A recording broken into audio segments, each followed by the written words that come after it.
l'éclaircissement de la peau, les tatouages et l'esthétique. C'est ça, c'est de cela qu'on va parler ce soir. Et parlant de blanchissement de la peau, ou plutôt la dépigmentation, c'est l'éclaircissement artificiel ou volontaire de la peau par élimination de la mélanine.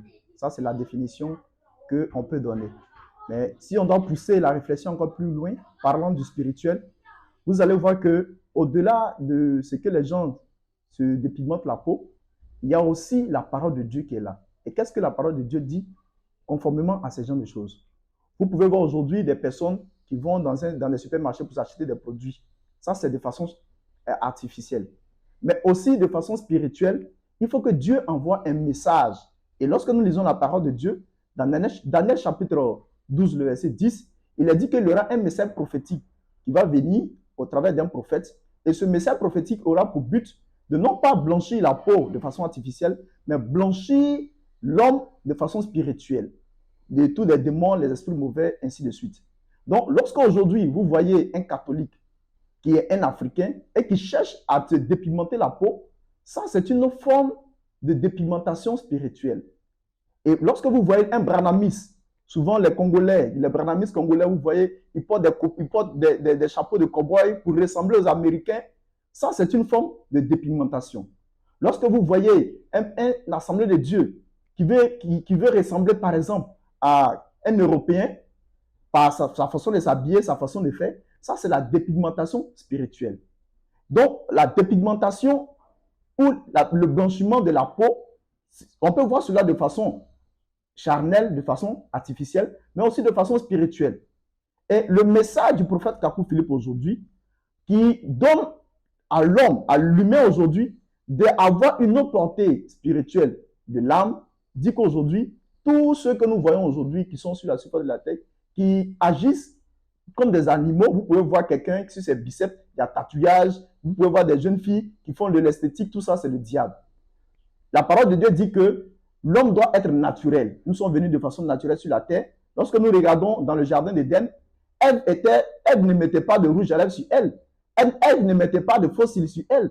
Ève ne mettait pas de vernis sur elle. Mais aujourd'hui, on voit des jeunes filles avec des vernis, des faux cils, des maquillages, des produits pour grossir les fesses, les seins, tout ça. Ça, c'est le diable.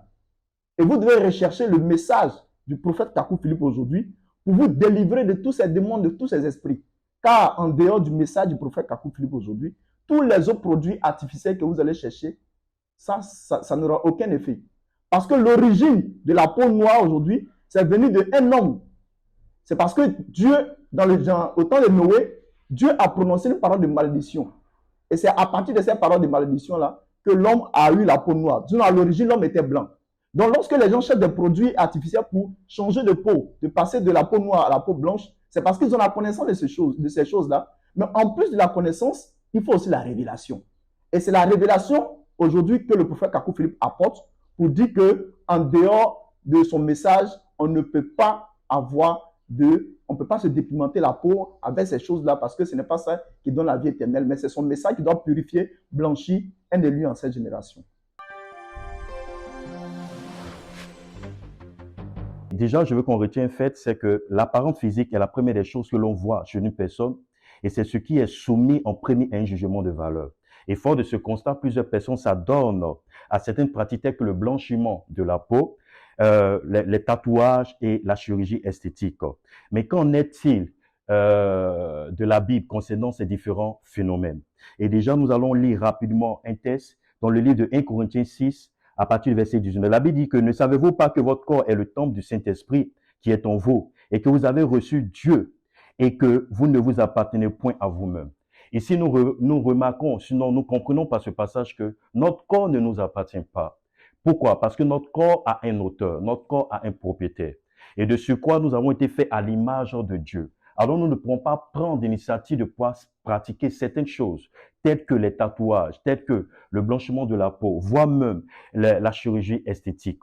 Mettons pour entrer dans le fond de certains thèmes, tels que le tatouage. Lorsqu'on prend la peine de pouvoir lire le livre de Lévitique 19, verset 28, la Bible dit que vous ne ferez point d'incision de votre chair pour un mort et vous n'imprimerez point de figure sur vous. Cela revient à dire que la Bible dit, vous n'imprimerez point de figure sur vous. Et c'est signé même dans ce texte, je suis l'Éternel. Je veux dire comme ça à quelqu'un qu'il y a des personnes par amour, par un souci d'idole, prennent l'initiative de pouvoir imprimer des images, imprimer des cristaux sur leur corps. Laisse-moi te dire que le Seigneur est contre ces pratiques.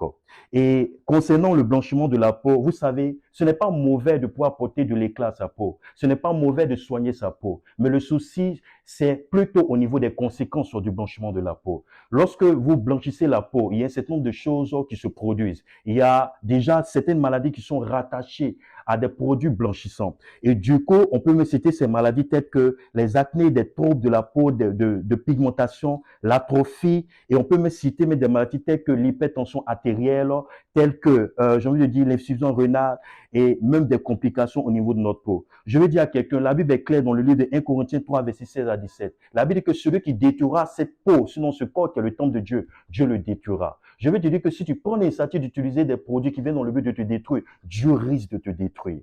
Écoute-moi très bien. Alors, change cette mentalité et reviens au Seigneur. Je vais dire par la suite aussi qu'il y a un élément, il y a un fléau qui commence à prendre de l'ampleur. Et ce fléau est tout simplement la chirurgie esthétique.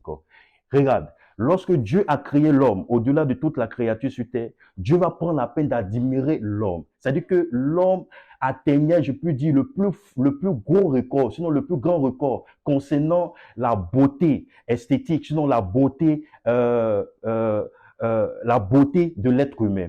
D'accord? Alors, je vais dire à une personne ce soir, Dieu t'a créé tel que tu es naturellement. Tu n'as pas besoin d'apporter un plus. Tu n'as pas besoin de pouvoir te refaire la poitrine. Tu n'as pas besoin de te refaire tout ce qui est postérieur. Tu n'as pas besoin de refaire les parties de ton visage. Je veux te dire, le plus important pour Dieu, c'est que c'est le regard qu'il a pour toi. Ne tiens pas compte du regard des autres. Ne tiens pas compte des moqueries des autres. Ne tiens pas compte, en réalité, de tout ce que l'on peut dire de toi. Le plus important, qu'est-ce que Dieu dit de toi? Laisse-moi te dire ce soir que parce que tu es fait à l'image de Dieu, et encore, aïe, aïe, aïe, aïe. Parce que tu es fait à l'image de Dieu, cela a d'autant plus une grande valeur que le regard des hommes. Alors, le thème de notre méditation, le blanchissement de la peau, tatouage, la chirurgie esthétique. Bien-aimé, en se référant au livre de la Genèse, Genèse 1, verset 27, il est écrit ceci, Dieu créa l'homme à son image. Il le créa à l'image. Il créa l'homme et la femme. Dieu nous a tous créés et en nous donnant un teint. Nous voulons ressembler aux autres. On va se changer notre teint pour prendre un teint bizarre, blanc-noir, ou se transformer et nous devenons autre chose. Bien-aimés, ayons la crainte de Dieu, car Dieu nous a tellement aimés, c'est pourquoi nous créons, il nous a donné le teint qu'il faut. Il y en a qui sont clairs, il y en a qui sont noirs. Mais à un certain moment de la vie, après plusieurs réflexions, nous avons envie de changer notre teint, de ressembler à d'autres parce que c'est à eux que nous voulons ressembler. Et nous n'avons plus la crainte de notre Dieu créateur, notre Dieu puissant. Et nous sommes altérés à d'autres choses. Car celui qui craint Dieu a tout gagné.